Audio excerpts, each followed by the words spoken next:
berapa saya nggak tahu karena ya kita tahulah hukum kita di Indonesia ini kan kayak gimana kan. Siapa yang buat bayar itu yang menang lah ya kan istilahnya ini. Maaf nih saya bukannya tapi yang saya lihat tuh gitu ya. Apa fenomenanya gitu. Kan banyak itu istilah apa kasih uang habis perkara. Nah, itu kan banyak itu kan istilah-istilah itu kan terus dia itu apa sih? Wanipiro apa gitu. Itu sudah menjadi rahasia umum bahwa hukum di Indonesia itu sudah menjadi rahasia umum bahwa biasanya yang kuat itu adalah yang kuat itu artinya yang punya uang itu yang menang, Mas, begitu. Tapi itu pun sebenarnya jauh sebelumnya di dalam hadis itu kan sudah diingatkan, Mas. Jarak antara kesimpulan, Pak, ya agenda kesimpulan dan putusan ini kan sudah cukup lama juga, Pak, sebulan lebih, Pak. Seharusnya kan seharusnya memang cukup lah, Pak, untuk membuat susunan putusan ini, tapi kenapa ditunda nih, Pak? Kenapa nih, Pak?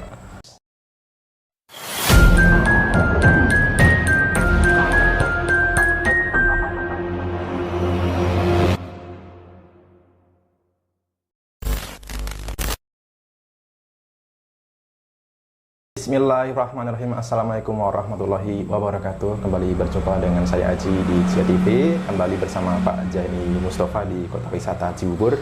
Seperti yang sudah kami sampaikan sebelumnya, bahwasanya tanggal 6 Juni 2023 merupakan agenda sidang putusan investasi JBN Batubara yang mana digagas atau dipresentasikan oleh Yusuf Mansur. Nah, bagaimana hasil putusannya? Karena ini sudah kita buat video ini tanggal 7 Juni. Nah, kita tanya langsung sama Pak Zaini Mustafa. Pak Zaini. Waalaikumsalam warahmatullahi Gimana, wabarakatuh. Pak, putusannya, Pak? Ya gini, Mas Adit, sesuai dengan yang telah kita bicarakan itu kan agenda putusan itu di tanggal 6 Juni 2023. Tepatnya hari Selasa. Pada hari Selasa tanggal 6 Juni 2023 itu jam 8.30 saya sudah ngambil nomor antrian tuh, Mas. Kemudian dapatnya nomor 6, namun lawan juga sampai dengan zuhur itu belum datang ya.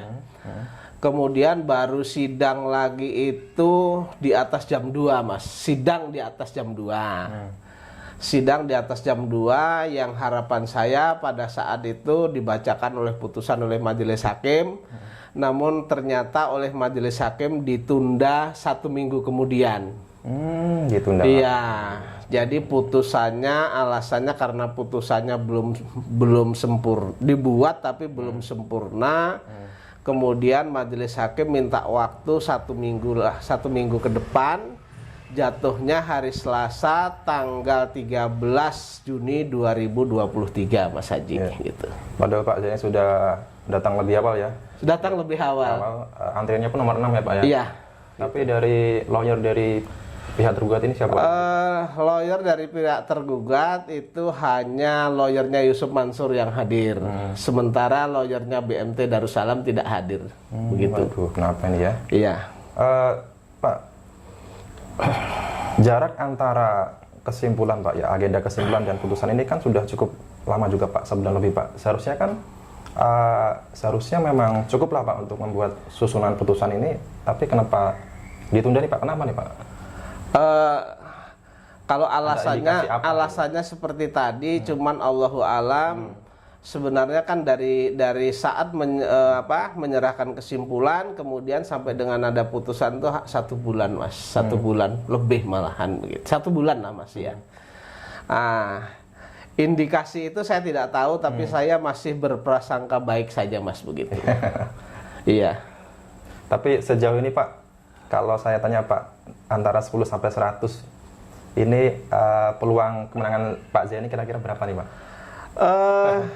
Kalau peluang kemenangan sesuai dengan alat bukti, kemudian berkaitan dengan surat kuasa, kemudian dengan alat bukti yang disampaikan.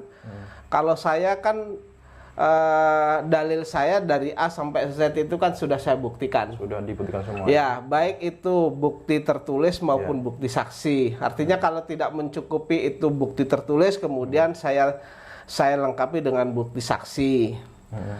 Kemudian bukti dari kuasa hukum Yusuf Mansur ini kan hanya satu hanya satu, yaitu profil yang didownload dari dari Kementerian Kehakiman Republik Indonesia, yang menyatakan bahwa Yusuf Mansur itu tidak pernah menjadi pengurus daripada PT Partner Adi Perkasa tergugat 1.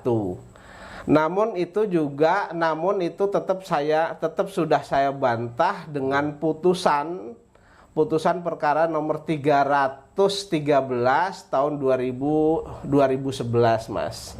Artinya dulu putusan itu yang menyatakan bahwa Yusuf Mansur itu diletak sebagai tergugat dalam perkara 313 2021 itu adalah sebagai komisaris utama. Artinya menurut saya sudah tidak bisa dibantah.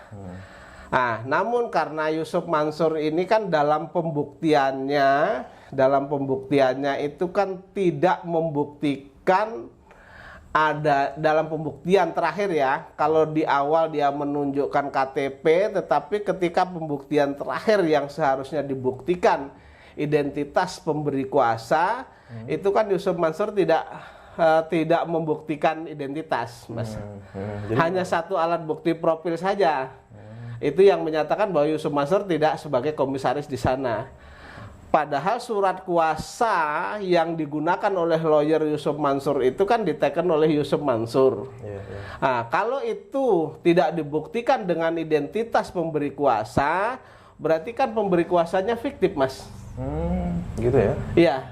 Siapa yang tanda tangan orang nggak dibuktikan dengan identitas kan begitu. Karena itu kan saya gugat sebagai perorangan yang kebetulan duduk sebagai komisaris kan begitu. Artinya fiktif. Kalau itu pemberi kuasanya fiktif, artinya kuasa itu kan tidak sah. Kalau kuasa itu tidak sah, apapun yang dilakukan oleh kuasa hukum itu dari mulai A sampai Z, artinya jawaban sampai dengan kesimpulan dan lain sebagainya itu tidak sah, Mas. Sehingga apapun yang diajukan seharusnya ditolak begitu. Ya. Terus kemudian berkaitan dengan alat bukti daripada BMT Darussalam tergugat 4. Ini kan bertolak belakang, Mas. Kalau awalnya dia pada awalnya itu dia menunjukkan adanya perubahan akte pendirian koperasi BMT Darussalam itu kan.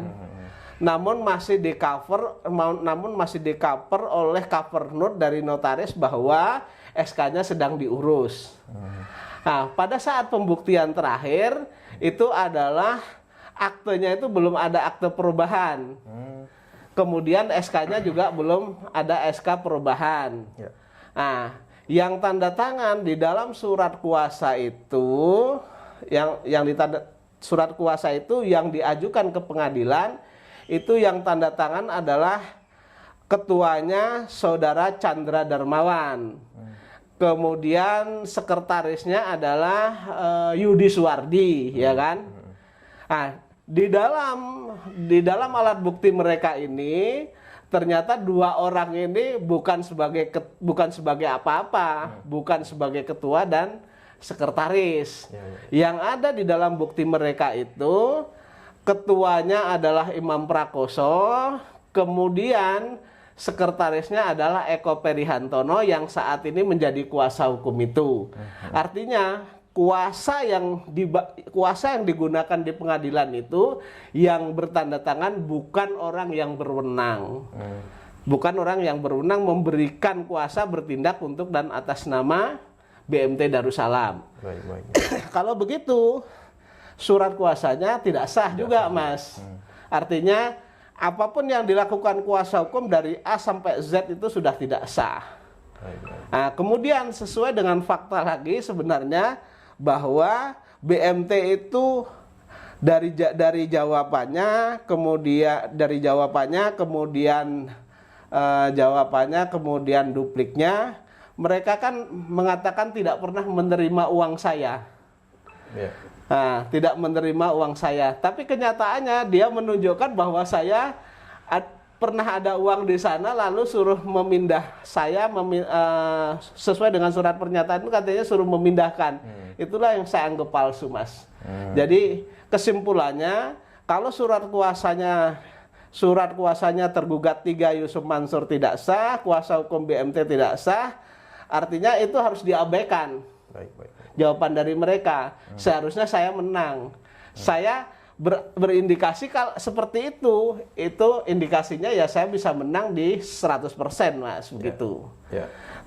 Dari Pak Zaini sendiri sebenarnya sudah yakin akan memenangkan gugatan ini Pak ya? Seperti itu kalau hukum, berbicara hukum. Kalau tidak salah, Chandra Darmawan ini juga terlibat dalam skema pengembalian berupa DP apartemen 45 itu Pak ya, dengan Yusuf Mansur itu Pak ya? Selentingannya begitu. Secara sepihak ya Pak ya? Iya, jadi Chandra Darmawan ini membuat komitmen Yusuf Mansur tidak harus memulangkan uang sejumlah yang disetorkan jamaah, tetapi Yusuf Mansur cukup membayar uang muka apartemen saja.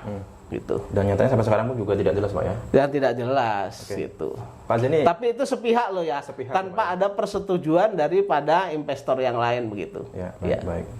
Seterusnya ini juga masalah hukum juga Pak ya? Masalah hukum juga begitu. Baik Pak.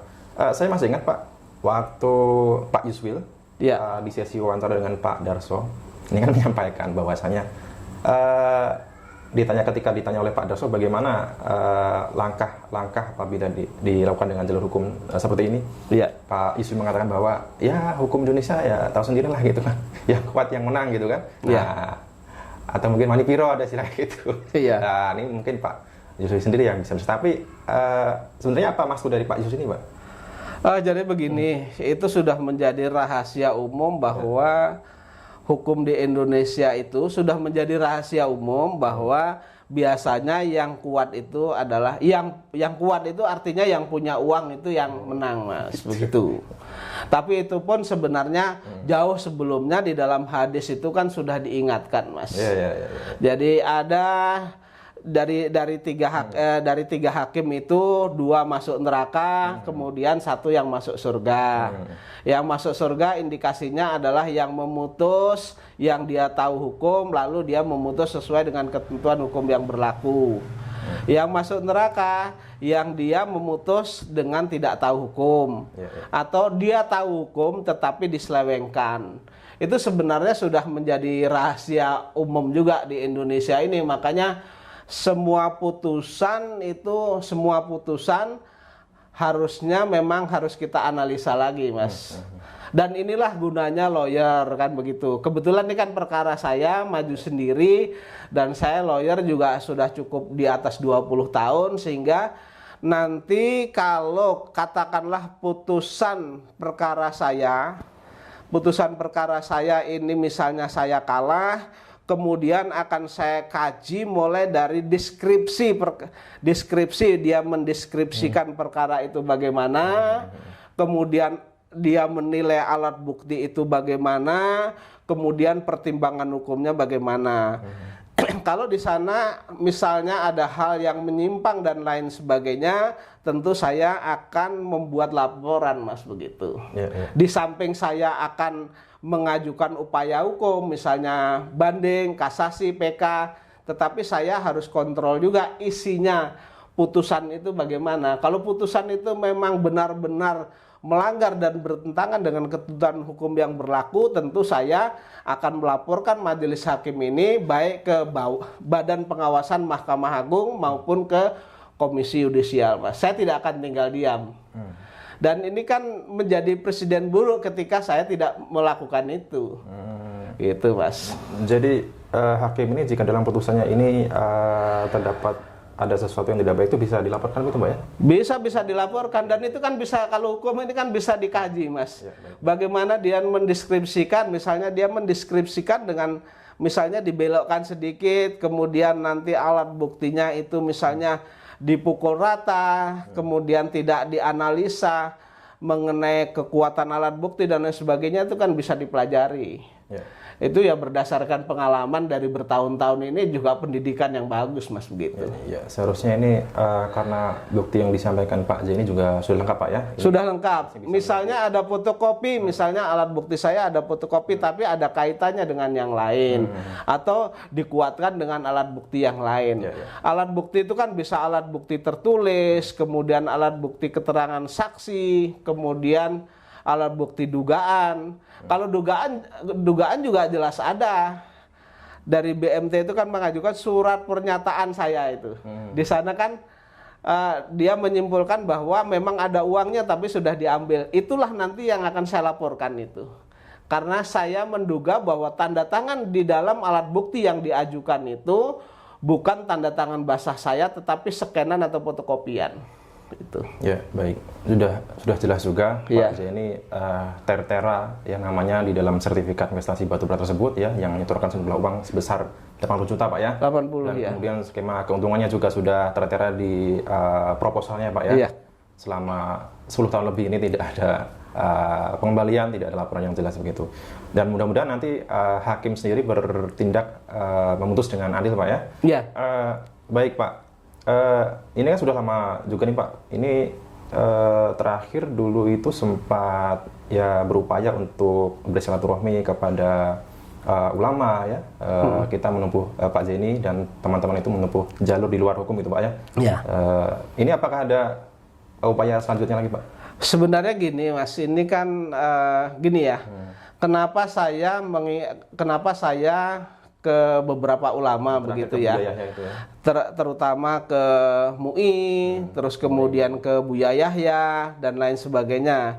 Itu sebenarnya begini, ini kan masalah agama Mas.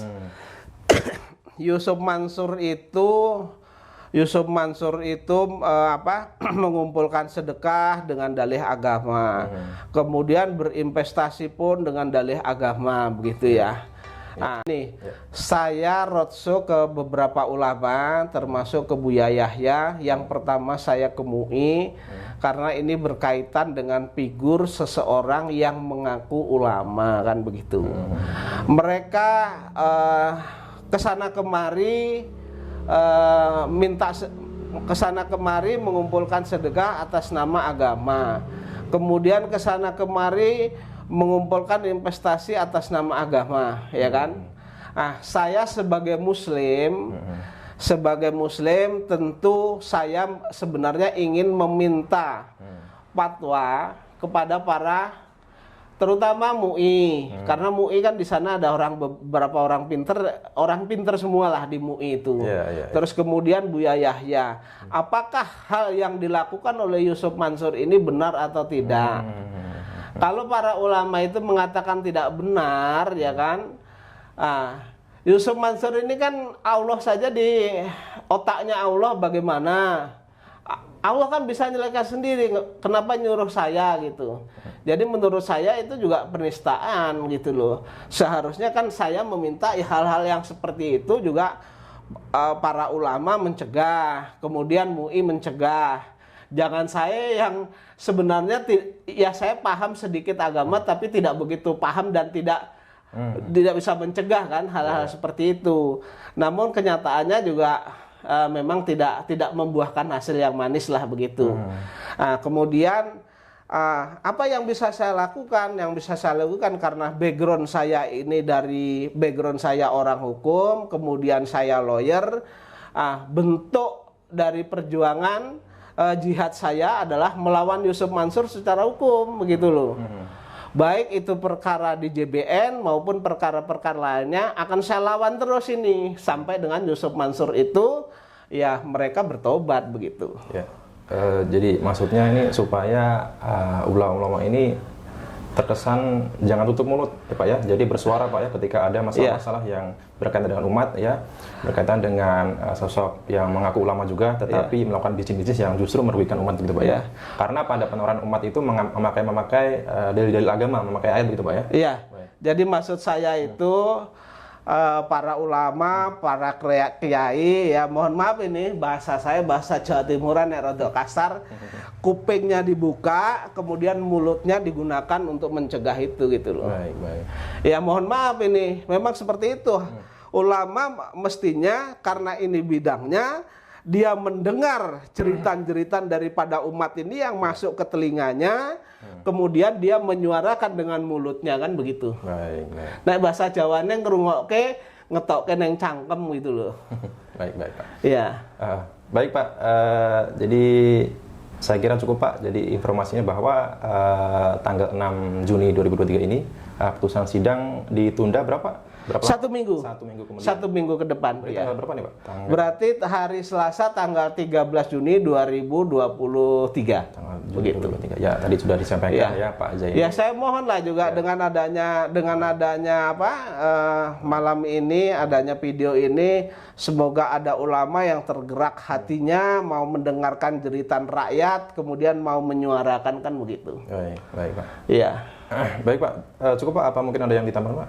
Ya itu harapan saya agar juga masyarakat ini mendapat pencerahan lah Mas, Ya, begitu. baik, baik. Jadi kalau ada kerusakan di muka bumi ini ya sebenarnya kerusakan di muka bumi ini berkaitan dengan tauhid, berkaitan dengan akhlak, ya ulama harus bersuara lah begitu Mas. Ya, baik Pak.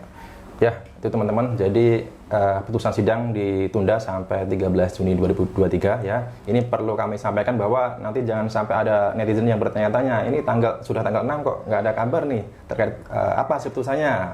Jangan-jangan ada yang disembunyikan. Nah, ini kita transparan saja Pak. Iya, saya juga mengimbau kalau ada wartawan nanti yang mendengar, ada YouTuber yang mendengar, ada masyarakat yang mendengar, kalau ada waktu silahkan nanti datang ke Pengadilan Negeri Jakarta Selatan, Jalan Ampera Raya, ya Jalan Ampera Raya. Kemudian di ruang sidang nomor 4 nanti kita dengar putusannya bersama-sama.